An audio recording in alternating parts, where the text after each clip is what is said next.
Bienvenue sur Africa 24 dans cette nouvelle édition du Morning News. Au sommaire de l'actualité, le chef de l'État sortant Paul Kagame officiellement en lice pour un troisième mandat. Il a été investi ce samedi par son parti, le FPR, le Front patriotique rwandais.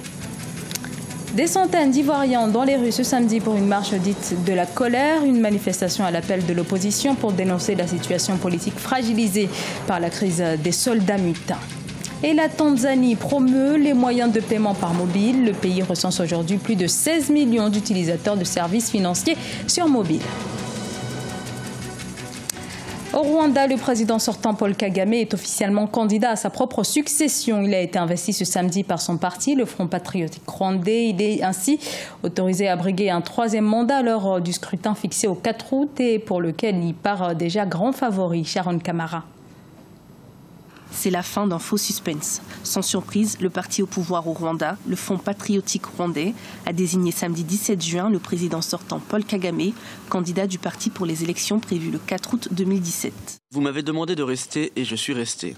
Nous devons faire les choses différemment et travailler plus dur pour que les 7 années à venir nous donnent une sorte de transition. Je vous demande de vous battre avec moi afin de surmonter les défis qui vous ont contraint à me demander de rester.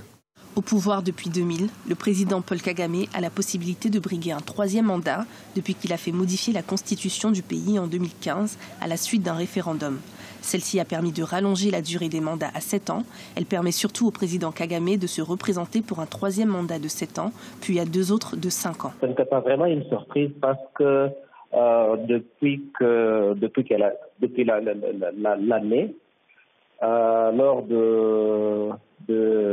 du discours annuel, le président a, d'une façon ou d'une autre, annoncé qu'il va accepter si le FPR le demandait. Donc, le fait qu'il sentait déjà que le FPR peut le désigner comme candidat. Donc, le 4 août, ils seront environ 6,8 millions de Rwandais à aller voter. Jusqu'à présent, ils sont 5 candidats à avoir déclaré leur volonté de se présenter à l'élection.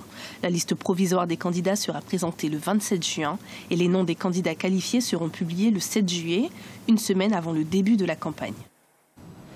À l'approche du renouvellement du mandat de la MINUSMA et face à la recrudescence des attaques armées, le Mali, par le biais de son ministre des Affaires étrangères, Abdoulaye Diop, plaide pour un renforcement de la force tunisienne et de la force antiterroriste du G5 Sahel. C'était ce 16 juin devant le Conseil de sécurité des Nations Unies. La France et la majorité du Conseil soutiennent l'adoption d'une résolution, mais les États-Unis et la Grande-Bretagne se montrent encore quelque peu sceptiques quant au financement de cette force.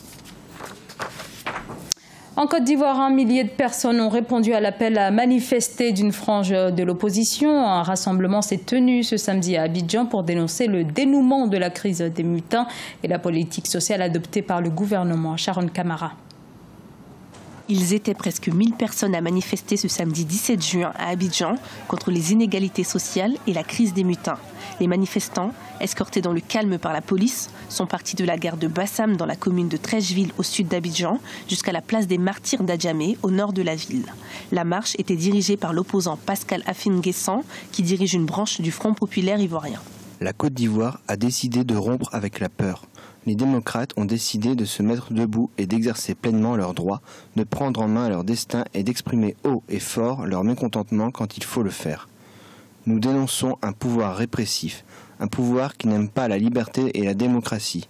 Nous sommes prêts pour continuer notre combat sur tous les terrains pour que les fondamentaux de la République soient rétablis et que le jeu politique se déroule dans un contexte sécurisé, transparent et apaisé.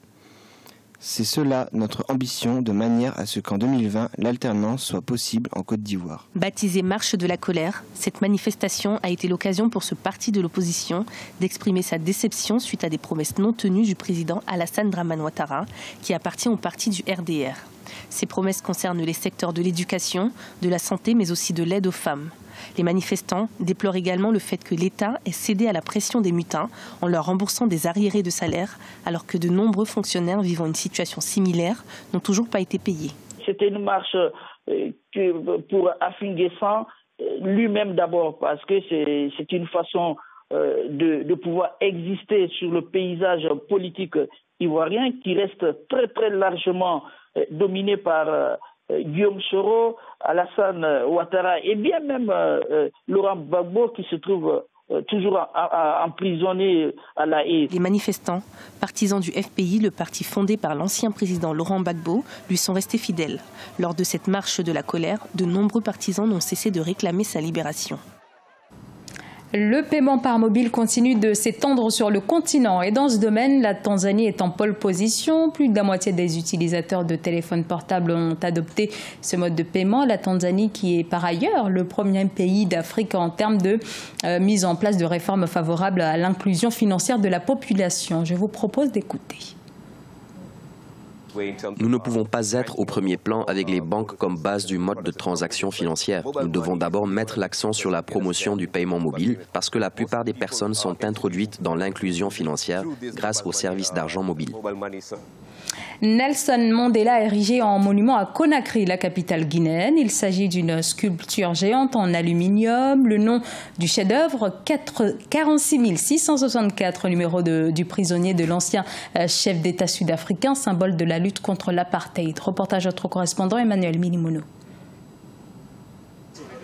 Impossible désormais d'entrer ou de sortir de la commune de Kaloum sans avoir à croiser le regard souriant de Nelson Mandela. La Guinée décide de lui rendre hommage à l'occasion de Conakry, capitale mondiale du livre 2017. Et c'est à ce grand carrefour, le plus grand de la capitale, que son image est désormais présente. Je suis certain que cette statue de Madiba ici à Conakry rappellera à jamais un symbole de reconnaissance pour son combat, le combat mené pour les idéaux d'indépendance contre le colonialisme et l'apartheid en Afrique du Sud et en faveur de la justice, l'égalité et les droits humains. Le monument est bien choisi, l'espace et la matière aussi. Ce chef-d'œuvre est fait à base d'aluminium, un aluminium obtenu spécialement grâce à la transformation de la bauxite extraite en Guinée. Il est le don de la fondation SMB, la société minière de Bokeh, qui évolue dans l'exploitation de la bauxite en République de Guinée. Chaque œuvre, c'est 4 tonnes et la taille, c'est à peu près 4 mètres. 4 mètres. L'artiste était là au mois de décembre 2016. Il a commencé à travailler et je pense que ça lui a pris à peu près 1 année. À quelques mètres de lui, juste de l'autre côté de la route, s'impose également un autre monument, cette fois à l'effigie du président de la République, Alpha Condé. Un bloc d'aluminium également sous forme de 5 livres avec des messages d'encouragement à la lecture. Tout un symbole pour rappeler la nécessité de promouvoir la lecture en Guinée. Ce journal a été réalisé par l'ensemble de la rédaction. Merci à vous de l'avoir suivi. Dans un instant, une nouvelle édition de l'actualité sur Africa 24.